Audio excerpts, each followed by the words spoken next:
Nature Works podcast. Conversations with extraordinary guests who are working to protect, regenerate, and better understand the natural world. With your host, Mike Weeks. Welcome to Nature Works podcast. And this week I'm speaking with Guy Hayler, who is an avid surfer and the co-founder of the Blue Earth Summit, which, by the way, I myself am speaking at in October this year in Bristol. You can check the show notes for dates and links to their website. So in this episode, Guy and I discuss the relationship between business and environmentalism, balancing modern life with concerns for a finite planet, and the vision of the Blue Earth Summit, and so much more. Remember, if you enjoy this episode and others, please share it with the folks who care about the natural world. Nature Works podcast is free of sponsors and advertising, and our aim is always to provide honest and unbiased insights into how we can help protect, restore, and of course regenerate the natural world. So what I typically do here, Guy, in our incredible podcast cell, which we've had built here in Bali, is I give the nod to Moyan, who does the recording on camera. So when I've got a guest opposite me, we just chat away for 5-10 minutes, and then they go, "When are we going to start the podcast?" And I go, "We started 5 or 10 minutes ago," you know.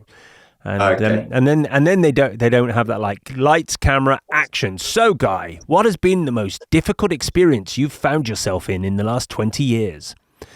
I'll take a deep breath in. Exactly. Take a deep breath in, and then and realize it's probably me asking that question is the answer. Yeah. Nice.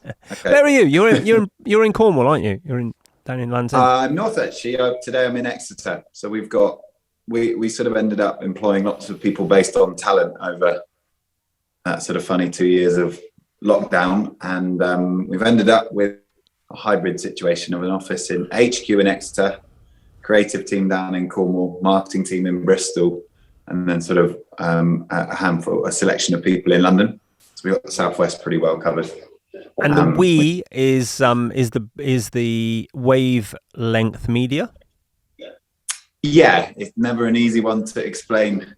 If I sit next to someone and someone says, "What do you do?" I sort of think I might just lie here and go for a really simple answer. But yes, the we is Wavelength, which has become a group. It's kind of split among,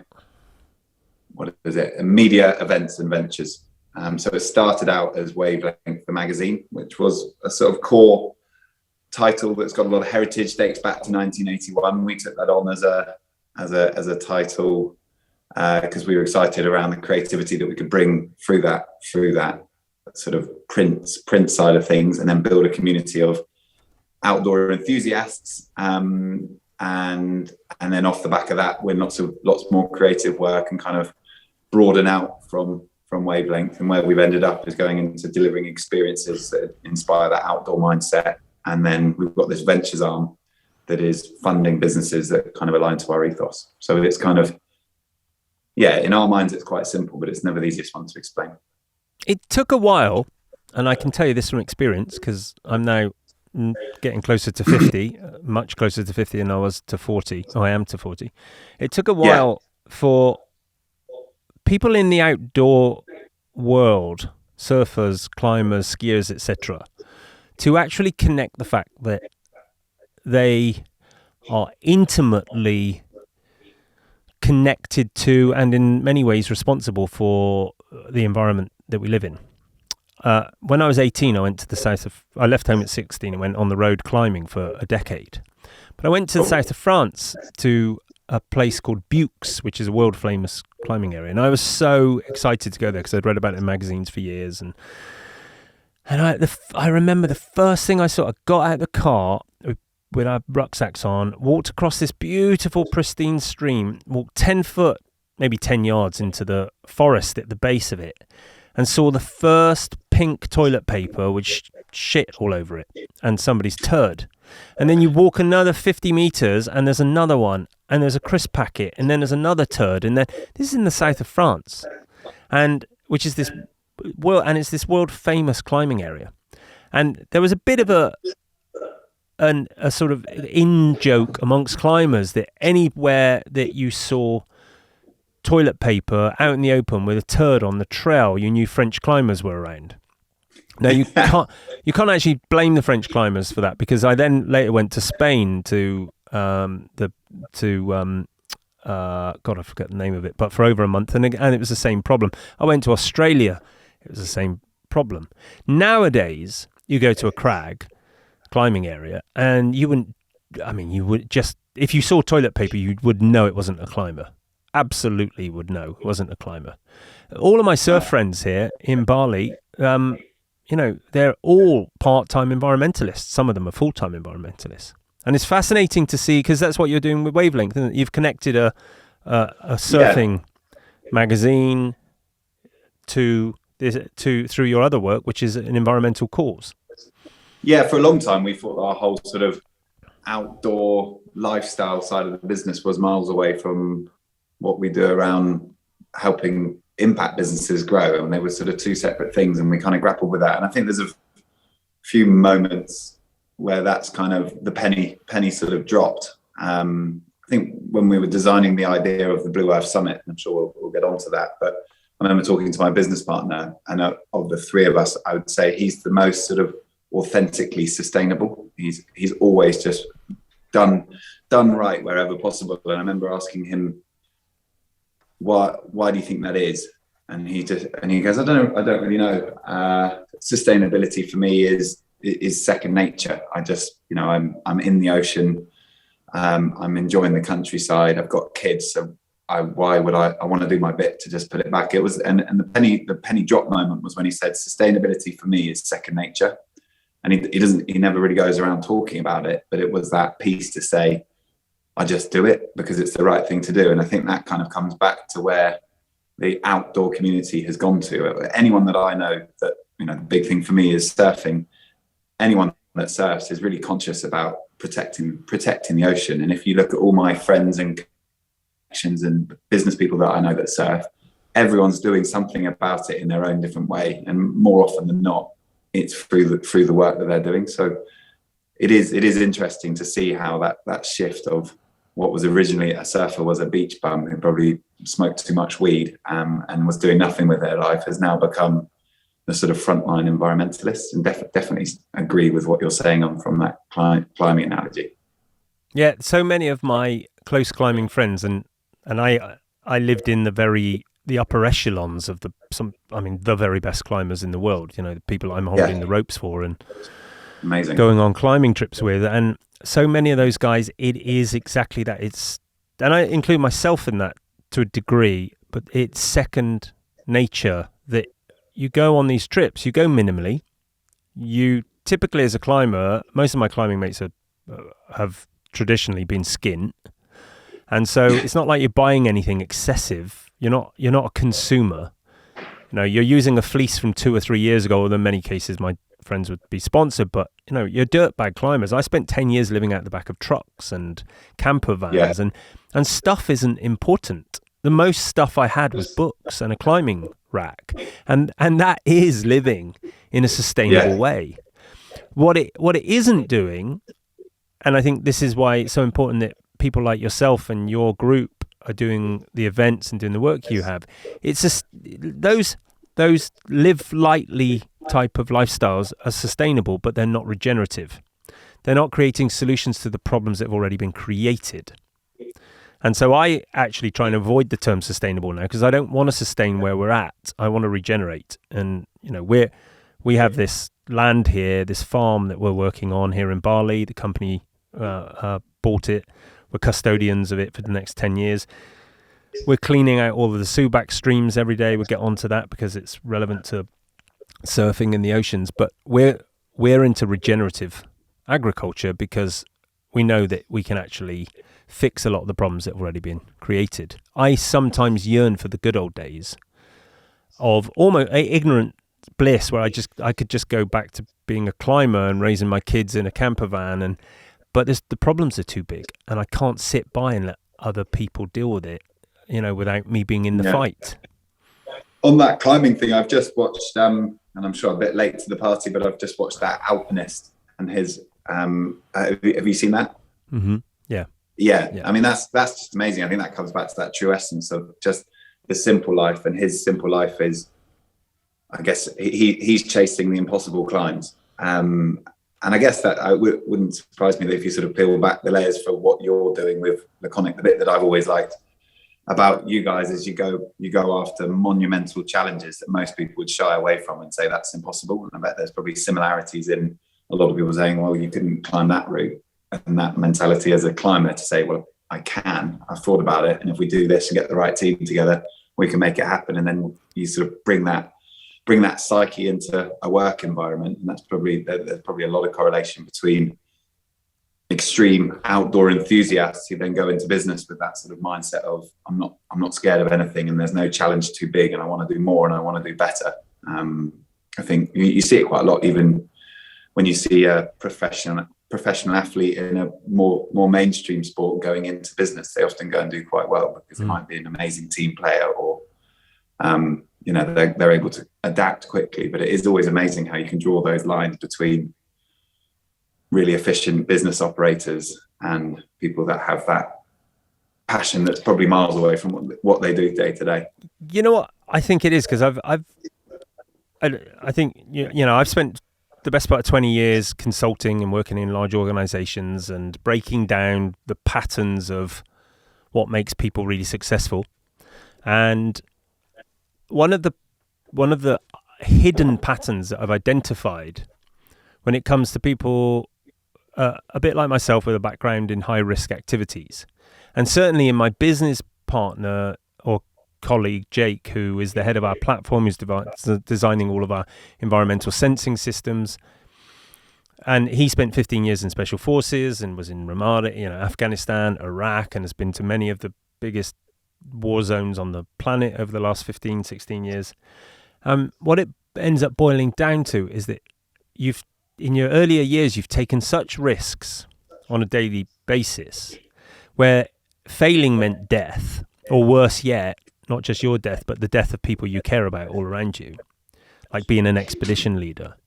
So then going into business and taking on big projects that if they fail, okay, you may lose capital, and you're certainly going to lose time, and you're going to lose hair, or it's certainly going to go grey, but no one's dying. And I think there's this range of what then becomes acceptable. Some people have said to me, even recently, they're like, you're a lunatic. You're taking on the world's largest regenerative agriculture projects. The next nearest thing is 20 times smaller. And I'm like, yeah, but even if we fail to do the full 500,000 hectares, I bet we'll succeed at 100. And what are we failing at? Yeah, so we don't get it right in year 4 or 5. We get it right in 10. And we learn from it. It's not like, okay, everyone's lives are on the line here, let's pull back and let's go somewhere else. I think that's one of the underlying, it's why you get surfers and climbers and skiers and the likes being good at taking risk and having vision. Definitely. It was it's a huge step, running your own thing and taking on new projects, and we do a lot of that, arguably too much, but we're always going, right, we've got this event and we want to launch that event, we want to have this impact, we want this part of the business to grow. And it's we are we're constantly taking risks. It's constantly about investing time and money into new projects that we believe can have really good impact and deliver profit, but it's you're sailing pretty close to the wind always, searching for the next thing to grow. There's definitely you've got to be a bit of a lunatic to want to run your own thing. I think a lot of they see the romantic side of it, but actually there is a lunacy side to it. But as long as you've got good people around you, then you can run at anything. And so, do you consider yourself more entrepreneur than environmentalist, or where do you? Tell me a little bit about your business. Like, I don't know anything about it and how it works across the environmental, the impact, the investing, the. Yeah. I think it's become more of a shift. I think I've come from a family of entrepreneurs, so I've always watched. There's everyone in my family, and there's two parents and two siblings. Everyone's got their own business and they're running their own projects. So it's kind of always been in the blood. I've always shied away of actually calling myself an entrepreneur, because I sort of feel like, I don't know, there'll be a point where I sit back and go, look at what I've achieved something, and at that point I can say I'm an entrepreneur. But it's I guess running your own thing, there's lots of different ways that you can interpret it. And then that shift into becoming more of an environmentalist, I think I've sort of had a bit of a moment a couple of years ago when I looked back and looked at the majority of the projects that I'm working on they've always been involved in businesses that are a force for good, that have positive outcomes on people and planet. So then that environmentalism side of things starts sort of shining through. And the idea of having purpose and profit is less frowned upon these days. It's actually more applauded. And I think more people have come around to the fact that the two go hand in hand. If you're a really purposeful business, and you're making profit, you can grow and you can achieve more impact. So that's become a bigger, better thing.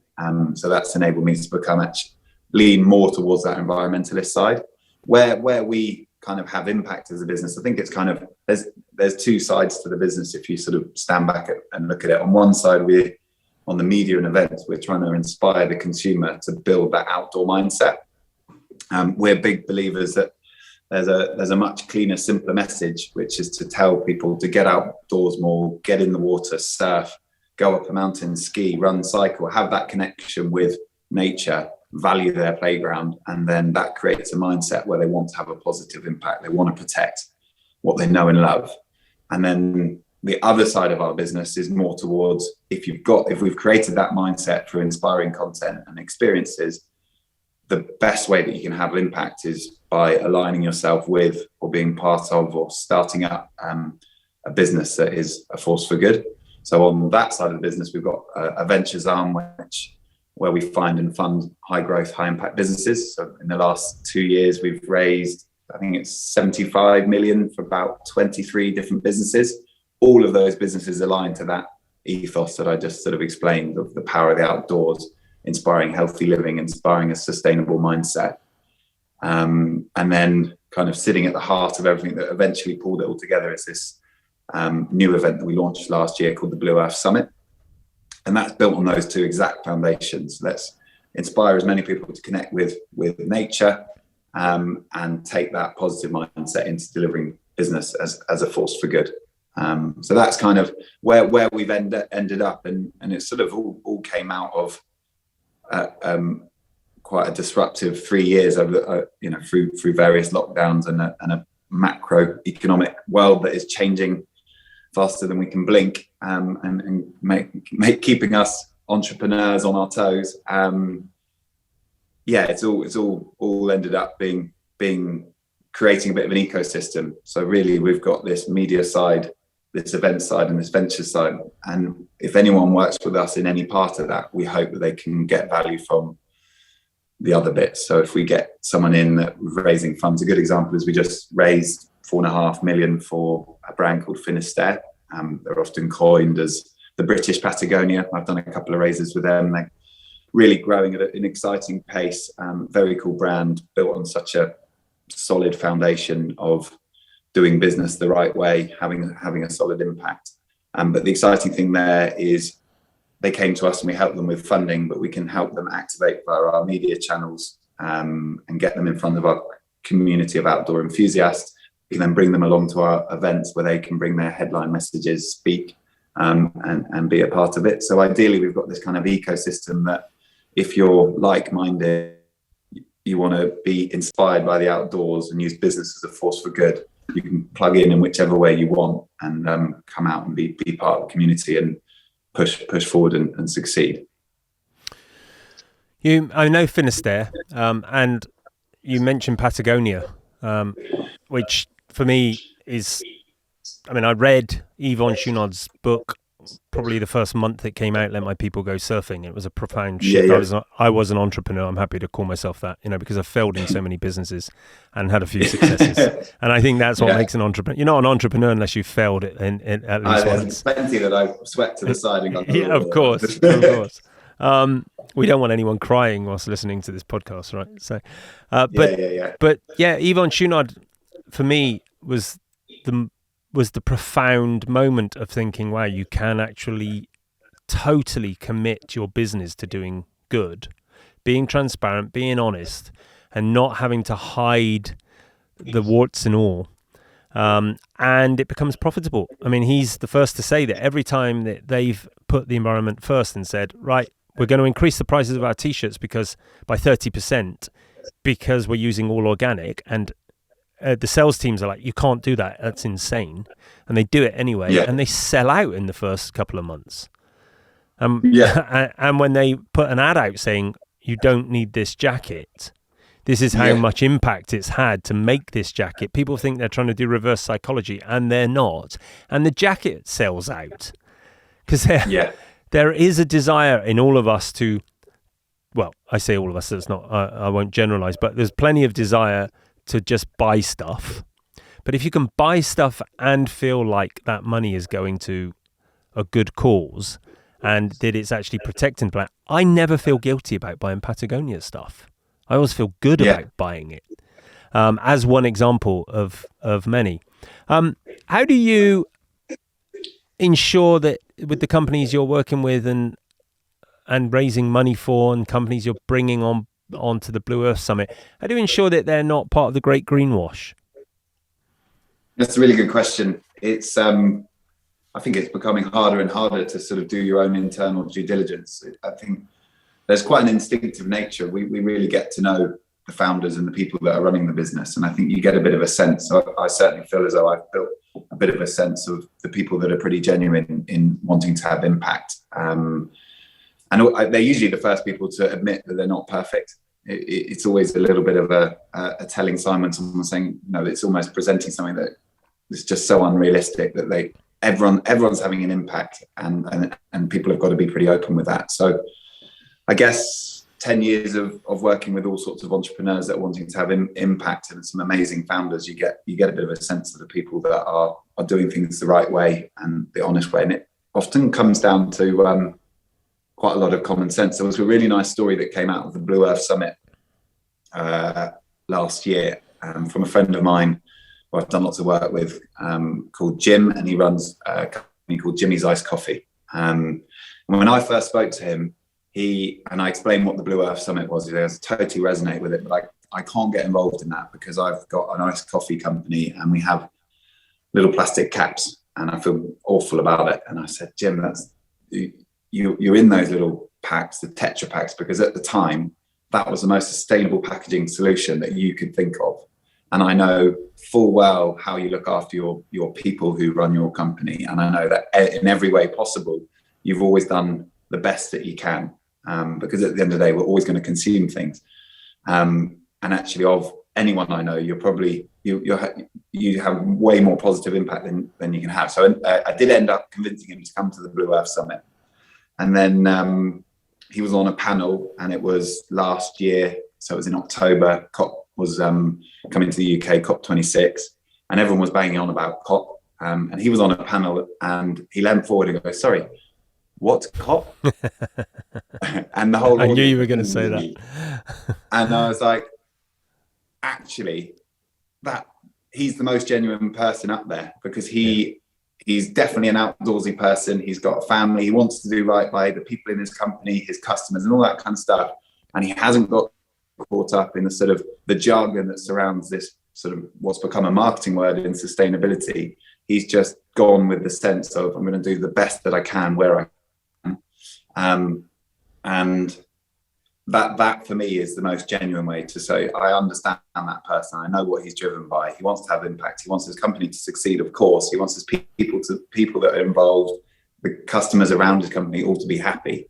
Actually, where he's ended up going, he's no longer got a plastic lid. He invested, I think, in the millions to have this infinitely recyclable aluminium, very cool can. And the icing on top for him is that he invested loads in this can that does well by the planet. So he's done it all for the right reasons. And because it's quite a unique can, it really pops off the shelf. It's their sales have gone flying through the roof. And so he's made that decision to do things the right way, regardless of all costs. And it's ended up being a really positive story for the business. So that's a very long-winded way to say how do we work out who to work with and not. But I think of course, there's kind of metrics you can look at, and we always look fondly upon anyone that's got B Corp accreditation because there's always good governance, but nothing can really beat a sort of instinctive nature of trying to read a person to say, are you doing this purely for a business sense, or have you got the right intentions? Yeah, when the guy isn't using his knowledge of COP and the themes that are running in environmentalism, etc., greenwashing, carbon sequestering. When people are doing it because they know it's the right thing to do, irrespective of how much press they're going to get or how much credibility they're going to get. It comes back to that point where I said my business partner, Linley, said to me, I don't know why I make those decisions. Sustainability is second nature for me. And that is far more refreshing, probably far more impactful if more people had that mindset of course I'm going to do that, but make that decision because it's better for the people around me and the planet, rather than justifying it or saying, look at me, I'm making this right choice and feeling the need to put that on social media. So you're around a lot of people who are experts in their field, or they're giving talks on the leading edge of environmentalism, sustainability, or conservation, or being in the outdoors, but keeping it focused on the environmental aspect just for now. Having that exposure to those types of people, you're exposed to a lot of new information. And how much of that has impacted you inadvertently, so that you've been listening to talks, you've been dealing, you've been working with these new companies, your friend Jimmy's iced coffee and the like. How much of that impacts you directly and has also impacted the business? A huge amount. I think we were on one side, we are exposed to a huge amount of information, so it's having the ability to take it all on. But I think when you have an event like the Blue Earth Summit, where you've got amazing speakers from Bertrand Piccard to Sir Tim Smith, and we've got some brilliant ones like Mike Barry, who was behind the Plan A at Marks and Spencer's, and the likes of Richard Walker, who is becoming an environmental, more and more he's becoming an environmentalist, but he's running Iceland. You're exposed to all these brilliant people who have amazing opinions and thoughts and how they're going to run things. And so you pull little nuggets of information that you think, I really like that, and that's really applicable to how we could run our business, or there's little bits that we could take and bring into our team and certain new mindsets. And then I think that's from the advantage of running an event like that. We're exposed to some amazing leaders and pioneers that we can certainly learn from. But you also, I definitely learn a huge amount when you're raising a business money. I quickly have to become an expert in their field. And that can range from Finisterre being a sustainable fashion brand in the outdoor space, to I've done 3 raises for a company, a lithium company called Cornish Lithium, who are in that mining space. They're being pinned as the best hope for a domestic supply of lithium in the UK, which is pretty important if we're all going to drive electric cars. It seems crazy to be shipping in lithium from Australia or Chile. And so quite quickly I become an expert not an expert, people call me an expert in the lithium market. So you learn, I get exposed to some incredible businesses where I get the opportunity to learn about that market, how they operate. And then again, there's lots that I can then bring back into the businesses that we're running, supporting the events that we're bringing. It probably dictates more than I imagine the types of themes that we bring into the Blue Earth Summit, because it's bits that I've learned. So it's, I don't know, conversations that I've had from one founder to another is, one's super proud of becoming a B Corp. Another one might say, always thought about becoming a B Corp, but it seems like a lot of effort and we're doing a lot of good anyway. Do I need that accreditation? So then next thing, I'm going into a meeting the next day to say, actually, been thinking about a B Corp. We should do a talk about the challenges and benefits of becoming a B Corp. So I think there's probably a lot of information that I pick up and lots of interesting topics, and where I don't necessarily understand it, I'm in quite a fortunate position where I can say, well, the best way for me to learn about that is to put together a keynote talk where we bring in an expert to talk about that, or if there's a debate, pull a group of people together around around a certain topic. We had a really interesting debate at the Blue Earth Summit around greenwashing and what to look out for. So that was really insightful. We had some brilliant workshops that talk about sustainable supply chains. That was probably people queuing out the doors because everyone's trying to get their head around on what they can do to be better. So there's lots of different ways that we get exposed to amazing information. And I think it's just pulling little bits and applying that into our businesses, often sharing advice on what other people are doing and passing that on to founders that I'm working with, and then sort of bringing that into themes and topics that we then get to talk about and educate more people on. I think in the great greenwashing and again, referring back to your friend with his plastic caps, we've got to be cautious moving forward that you don't throw the baby out with the bathwater and expect everyone to be Patagonia overnight. You can't be, and Patagonia wasn't Patagonia overnight. They had all sorts of unethical sourced products, and they still now even will reveal that we've just stopped using this supplier because we found out that they were doing X, Y, Z, or their work conditions weren't right for their staff, and if your friend is doing everything he can, but up until a point, he had to use those plastic caps, but everything else was good. 80% in the right direction is still better than 0% or 50%.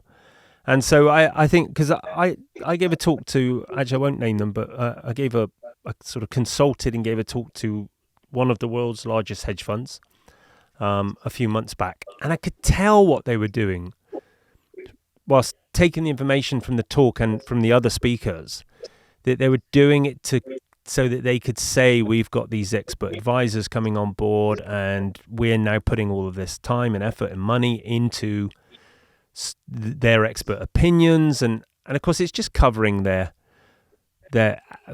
chemical fertilizer and their oil and gas investments but every year they're doing another 4-5% more of investment into more ethical and more environmentally sound companies, and that's better than nothing.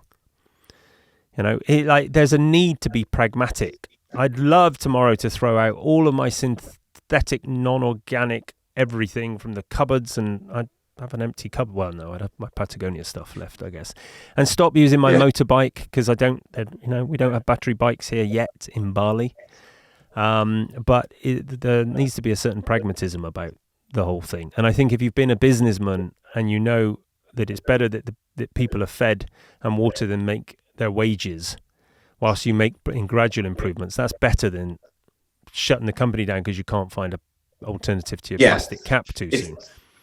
It's such an important message just for people to hold their hands up. I don't think you can name anyone that's perfect. Being perfect is impossible. And if that's where we like that simple message of just start with a really simple, clean, positive message of get outdoors more, because we're all a little bit bored of being told, don't eat meat, don't drive a diesel car, don't go outside and when you've got pandemics, don't use single-use plastic.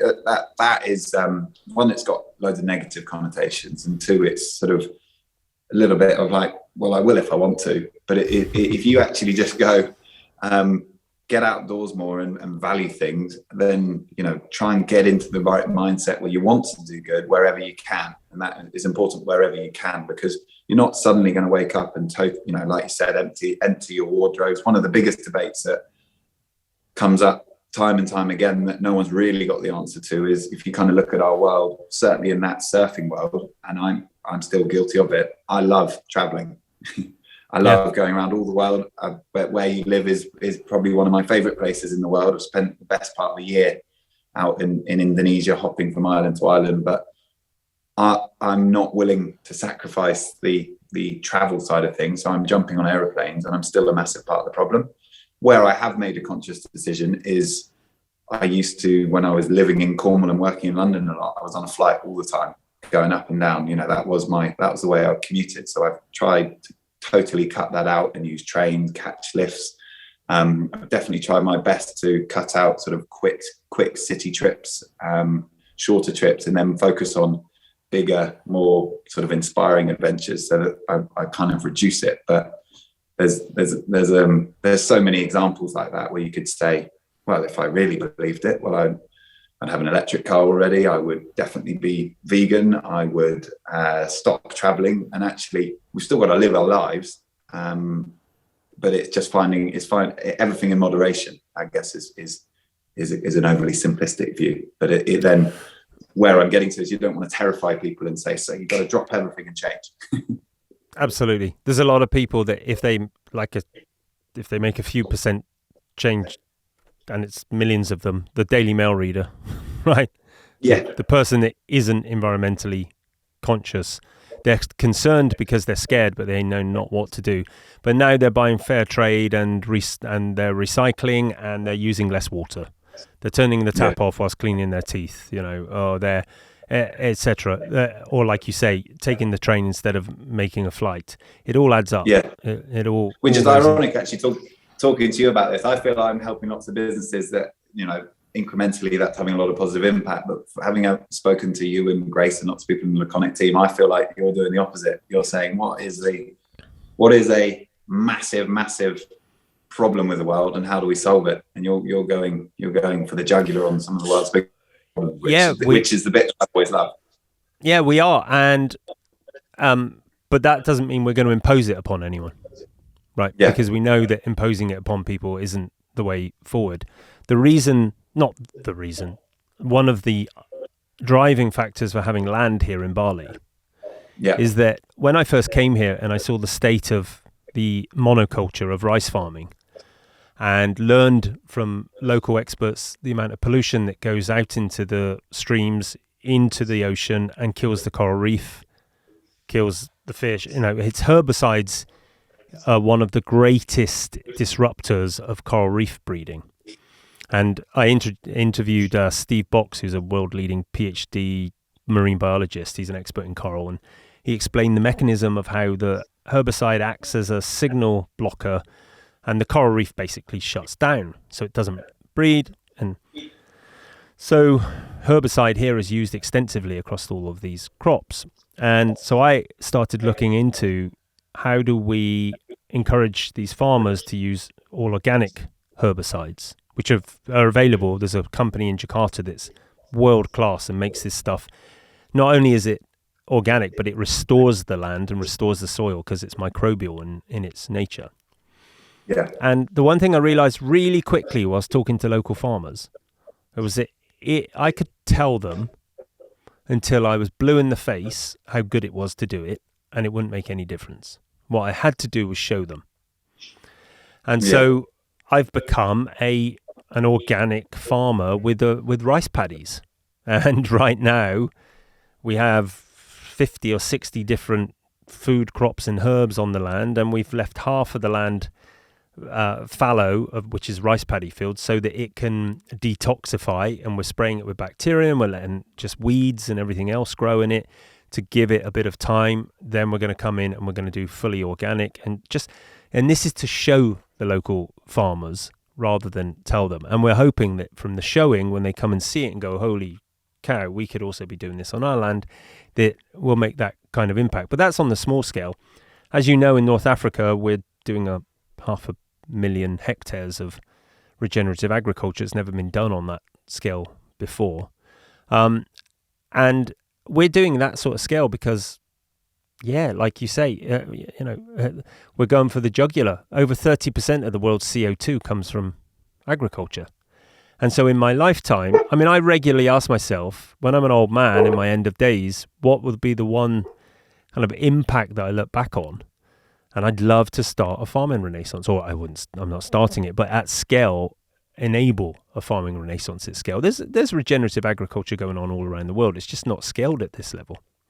So it's exciting. We'll either go down in a ball of flames and have 500,000 hectares, which is the size of Bali pretty much, of sand and soil that never quite took off, or we'll be signaling to the world that, you can start doing this in a much better way. Yeah, that is the bit that we're really excited to have you guys at the Blue Earth Summit this year, and yourself talking. I think that the headline, I always look for a theme and a message that comes out an event, and the headline theme that came out was last year, and it's probably came from Bertrand Piccard's talk. He sort of concluded, we must go after the impossible, otherwise nothing will ever change. And he has every right to say that, because he's first guy to go around the world in a hot air balloon. Then he was the first guy to go around the world in a solar powered aeroplane. So he's kind of saying, everyone told me this was impossible and I did it. And actually, as startup businesses, innovators, change makers, adventurers, if we don't start challenging the norm, we're going to get absolutely nowhere. And I guess that's kind of what you're doing.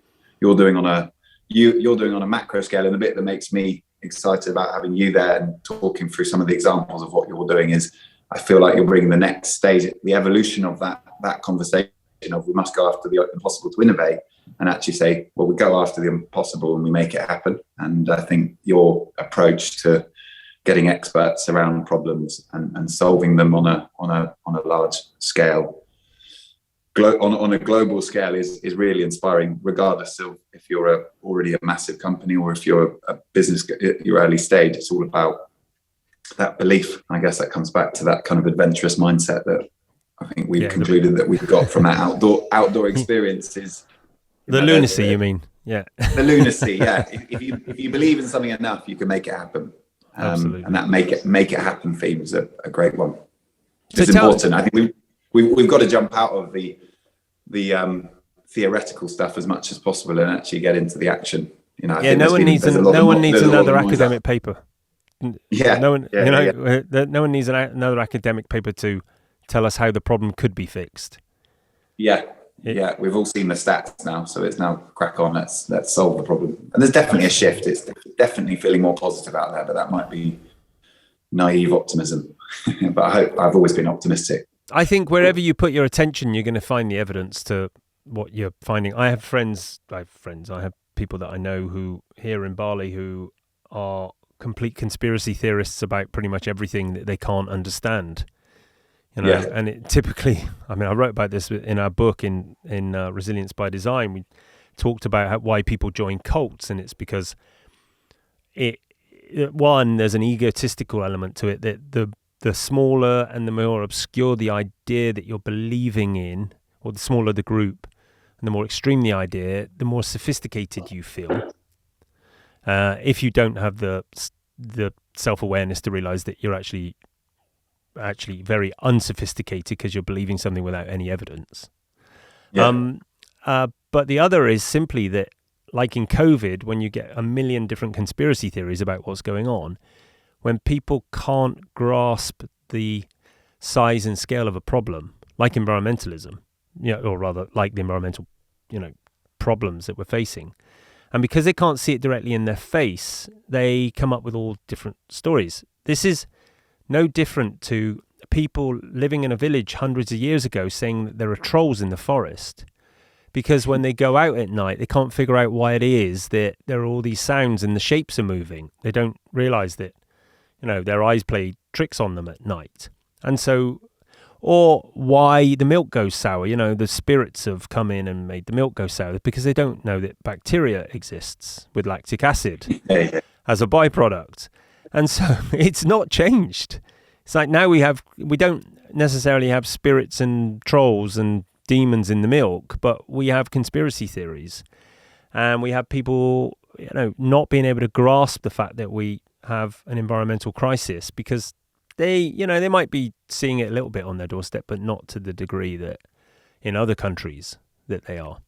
And so, the temptation to join a cult can be, in a world like today, where there's so much in our faces, so much information, I imagine it is quite tempting and to buy into conspiracy theories and the likes. Tell me, the Blue Earth Summit, so you've talked about it a lot. You're like the consummate marketer, because you've mentioned it pretty much about a dozen times now. It's the complete opposite to my last guest, by the way, who, when I asked him to, at the end of the interview, give us his website address and his Instagram account, he was too embarrassed to do so. I had to literally tell him what it was. But you're revealing my inner inner hustle, which isn't, I guess. Yeah, but I you see care that about it, don't you? And you value it. That's why, because I'm excited by it. you're not trying to market it. It's like if it's valuable, sell it. You know, if you believe that it has impact. I'm excited by it and equally terrified. I think we've as a group of founders, we realised we've got something pretty good in the Blue Earth Summit. The reaction from we invested a lot in a year one event. We had a really positive reaction. We've got amazing people flooding back to sort of come at it at year two. I really go on a seller. You've really got me going now.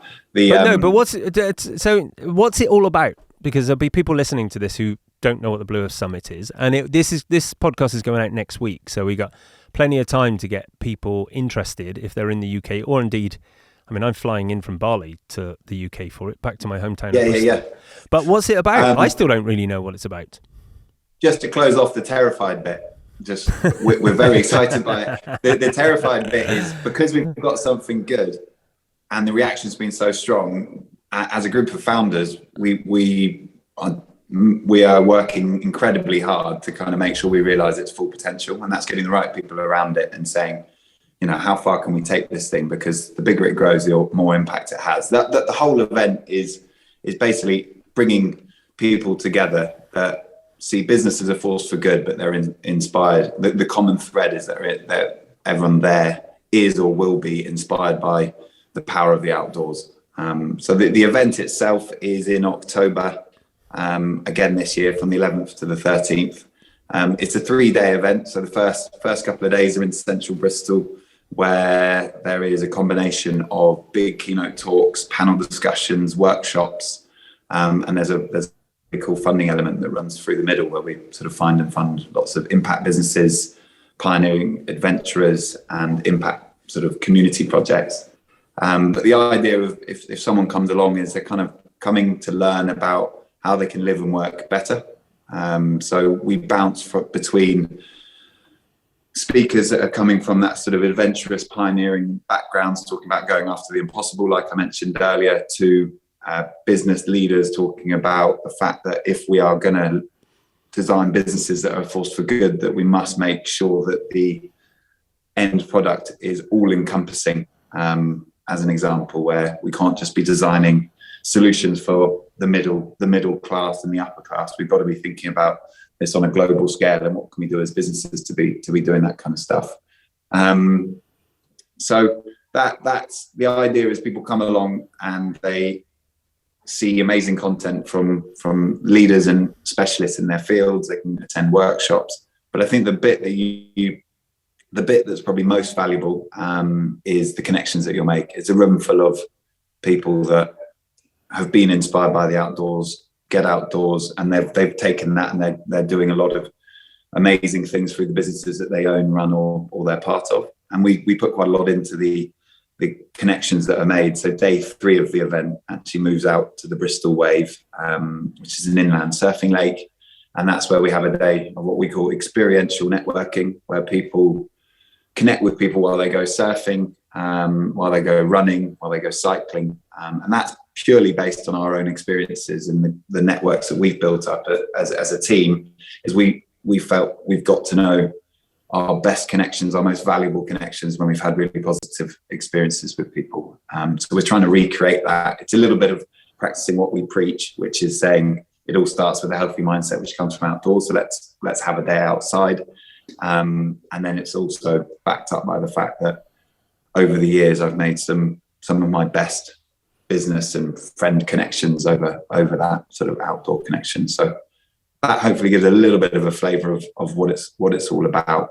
And importantly, it's designed as an event to have impact. I think there's not enough events that are put on for the sake of it. They become echo chambers. There's preaching to the converted.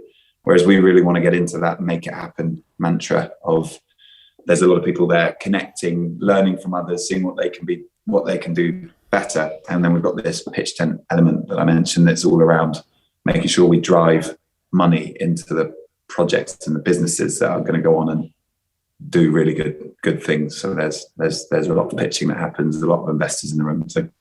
So as you curate the event, you're obviously guiding the themes that are going to be spoken about, for instance, on the various panels. What do you view, what this year are you viewing as pressing enough to exist in that limited time frame of having these panels and these conversations? Like, what to you is the most important conversations we should be having? I think the theme that I want people to take away from the most is always based around the simplicity of getting people to have the right mindset. So wherever anyone can sort of push on how can we get more people to change. So I still know a lot of friends that sort of want to be more sustainably conscious, but they might, in fact, someone said this to me the other day, it's like, yeah, I want to do the right thing, but is me making one decision in a shop going to make a huge difference when there's a much bigger problem out there, and there's bigger issues in China and bigger issues over in this part of the world and that part of the world. So I'd be more excited about changing that person's mindset to say, actually, it is all incremental change, and what you do on a personal level, what you do in business makes a big difference. So that's more of a generic theme. There's definitely there'll be loads of sort of workshops and ideas on what little bits people can be doing within business to change and do better. We're bringing in themes that are very relevant to yourself, and I'm sure you'll get involved in the conversation around regenerative farming, which is obviously a sort of a buzzword that's definitely being thrown around a lot at the moment. But I think there's a lot of people that still need to be educated on what does that actually mean, how does that impact them, what are the benefits. So we want to bring that to light. I don't think we can't ignore the various crises that we're going through at the moment. So going beyond the environmental crisis, looking at the sort of energy crisis that we're experiencing, and how we can turn that into a positive and shift people towards renewable sources and so on. And what does that actually mean? Because you kind of see a lot of people throwing it out on social media going, well, let's just not use oil and no gas, and let's all just go to solar and wind, which is and let's all starve and have a zombie apocalypse about a week later. Yeah. We want to just get into that so that so people get a bit more educated and they understand, what does that mean? What are the businesses doing? How can that kind of thing happen, and what is going to happen, rather than just be overly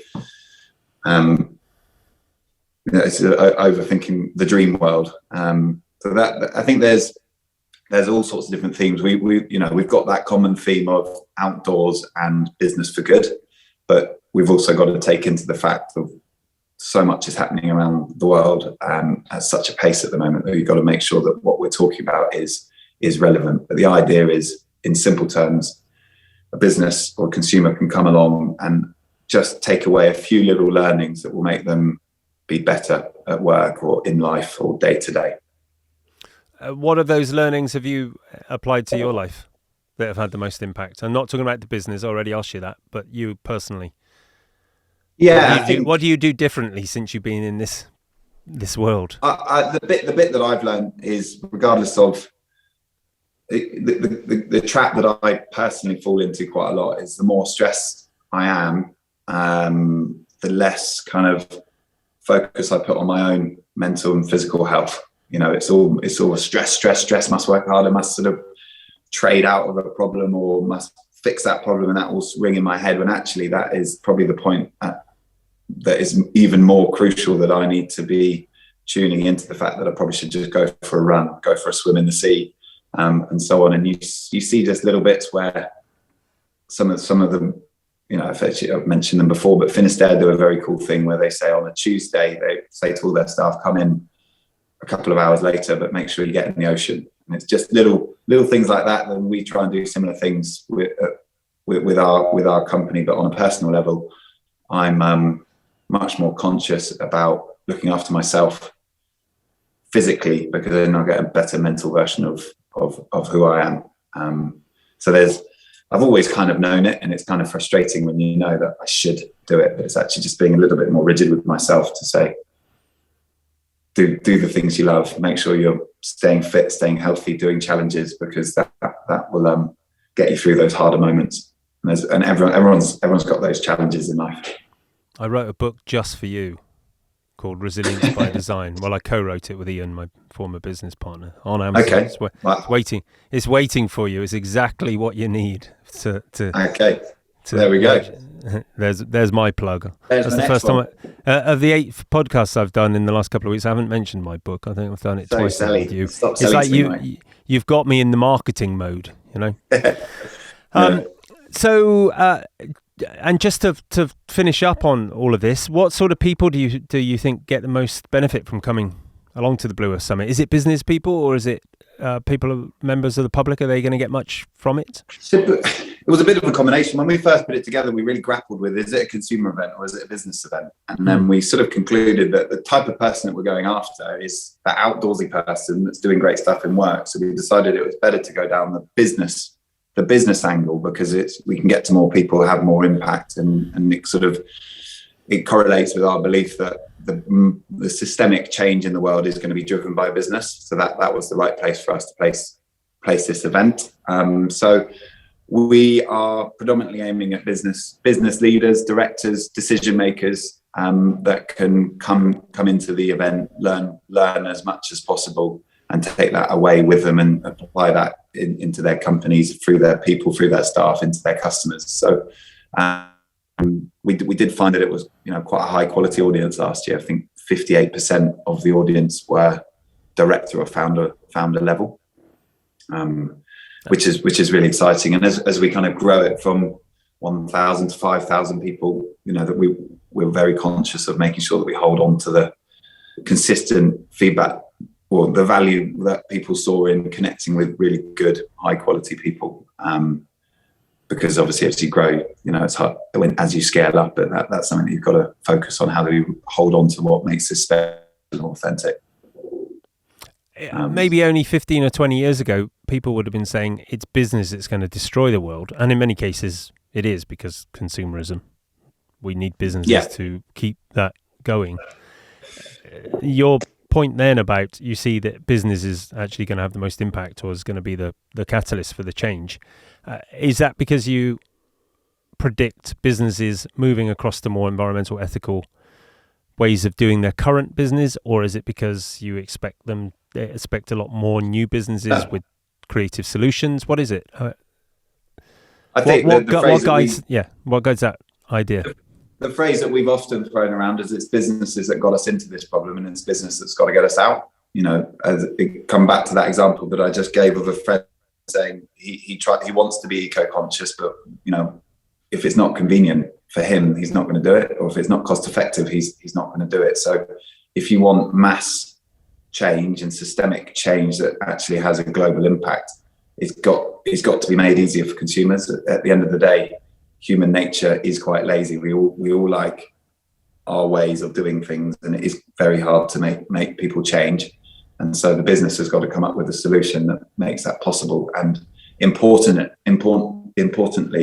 and Richard Walker's the managing director of Iceland, who's speaking this year, is going to do a whole talk around that, of talking about coming up with solutions that are all encompassing. Because he's running a supermarket that's aimed at people who are pretty much on the breadline, so that he has customers that can't even afford to care. They're more worried about getting food on the table rather than what the impact is on the planet. They can't afford to worry about the planet. They've got mouths to feed, and that's their focus. So it's kind of that's where I think business has such a crucial part to play. Is the consumer will either follow suit because it's convenient, or cost effective. So it's super important that it's led by business. My second ever job was at Iceland in Bedminster Parade. Well, there we go. You get to high five stacking the freezers. Unfortunately, I lasted about a month, I think, before I got bored of breaking the boxes out the back and restacking the freezers. But yeah, I know Iceland well. I could probably tell him what sits in freezer number 75. Very good. That'd be good. All right. Well, look, I'm greatly looking forward to coming to the event and giving my 2 pennies worth on how we can make an impact in the world. And as you rightly put it, we're going after the big stuff. But I think you've brought up the fact that it needs to be at the business level, but of course, and at the individual level. And every little thing that we do makes a big impact and helps the cause. I don't expect overnight there to be some massive transformation or revolution. And actually, you can't change cultures that way. You come into a company and try and change cultures with a new CEO, a new idea, and it all gets rejected. And it's no different out in the world. We have to do it in nudges. Yeah. It's all the world it's all very political, even on a day-to-day basis with friends and family to business to sort of big global crisis. Everything's got to happen a certain way, otherwise it doesn't happen at all. One thing I can guarantee you is next time you come to Bali to go surfing, there will be on average at least 50 to 100 pounds per day less garbage, because that's how much we're catching in one tiny little stream that runs adjacent to our farm. So we're going to start doing a lot more of that over the island in the months ahead. It's been too long since I've been out there, but traveling around Indonesia is definitely something I want to do. I want to do more of. Well, post Blue Earth Summit, maybe if you need a holiday, you can come back down here. We've got plenty of room at the house. Perfect. Brilliant. Well, thank you so much. Good speaking to you, Guy. Real pleasure speaking to you. Thanks for your time, and we'll catch up very soon. Perfect. Cool. Cheers, mate. Thanks. Bye-bye. Bye. Bye.